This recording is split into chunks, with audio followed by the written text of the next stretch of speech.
To start, my name is Theresa Lavell. I am currently the Solano County Board of Education trustee for Area 4.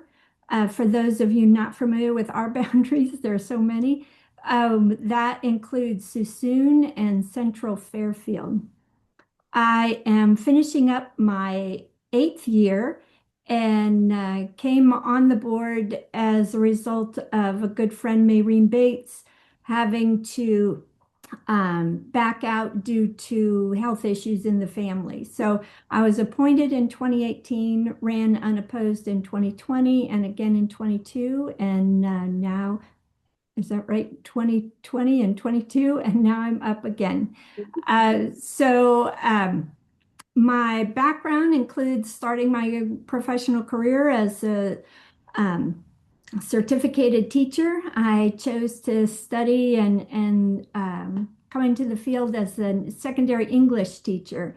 I did my work up in Sacramento and then married into the military. We moved around an awful lot, became a professional packer. But then when it was time to get out of the military, we came back here. I'm a proud graduate of the Fairfield Suisun School District. My children are as well. I have a long history in the area with my father having been the director of public works here in Fairfield for many years.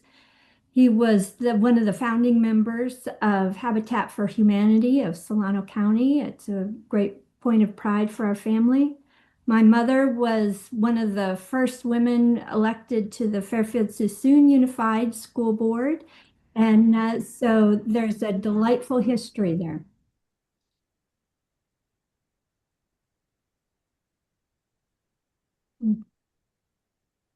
Thank you, Teresa.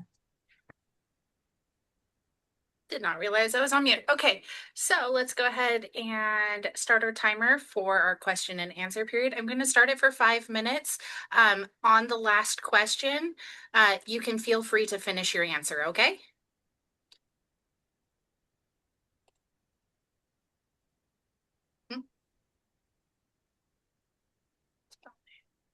There you go. And starting now. So we do have a question of how long have you been a registered Democrat? Have you ever been a member of another party? And to the best of your knowledge, have you ever endorsed a non-Democrat? For office. So I can go back through those, but.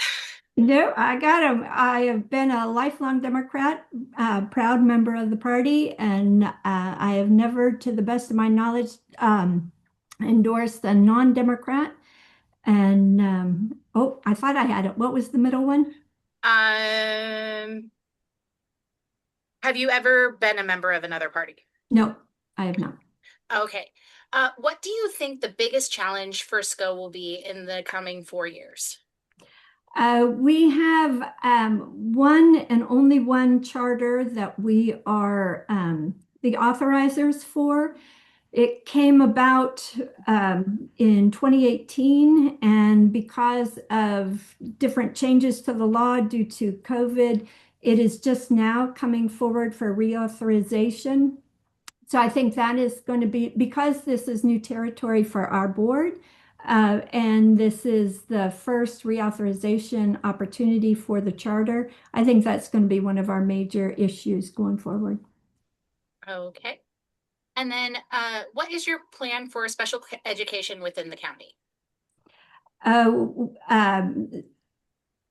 like to point out that kids who don't thrive under the traditional school setting are the ones that come to SCO. So we work with kids in who are classified as severe, moderate to severe handicaps. We also work with kids who haven't thrived under traditional settings and end up in both community schools out at Golden Hills and then also at Evergreen Academy, which is our school, our accredited school within JDF called Evergreen Academy. So these are the kids that are our specialty. We have a talented team of people working with special ed needs. Um, that comes through contracts with school districts. So it is my understanding that, and I don't know how much has been made public yet, so I'll keep it kind of brief, but some of the school districts are deciding to keep their students under their own auspices as opposed to contracting with SCO.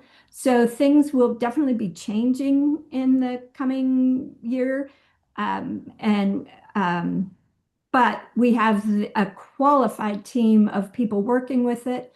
It creates some issues because these teachers are contract teachers, and when the contract goes away, it can be very difficult. So we have been talking with our superintendent about the possibility of doing a real advocate push with the districts. If they take their students, these are the teachers that we recommend to go with them. So without going into details, I'm sorry that can be a little bit disjointed, but I'm not sure how much of that No, beyond that. I got where you I got Yeah. what you were saying. No worries. So Uh, for people familiar with the way it works, yes, it is fairly clear what you were saying. Don't thank worry. you. Um, okay, what initiative or issue do you feel strongly about that you will want to address on the SCO board? My it's twofold. It's early literacy. I started, as I mentioned, I started my career as an English teacher, secondary English. Now work with the library in the Solano County Library's literacy office, where we work with partnering agencies as well as having our own students come in for tutoring. But I, in particular, I work with children. So I coordinate a program called Reach Out and Read, which is a partnership with local pediatricians that to include literacy intervention in all well child visits. So it targets the 0 to 5, but we know that this is just the launching pad for kids into school. And they say that the greatest indicator of who's going to graduate high school is who is reading on level at grade 3, but then who's going to be reading at grade 3? It's kids who are on target on the first day of kindergarten. So that's the focus. It's that early literacy.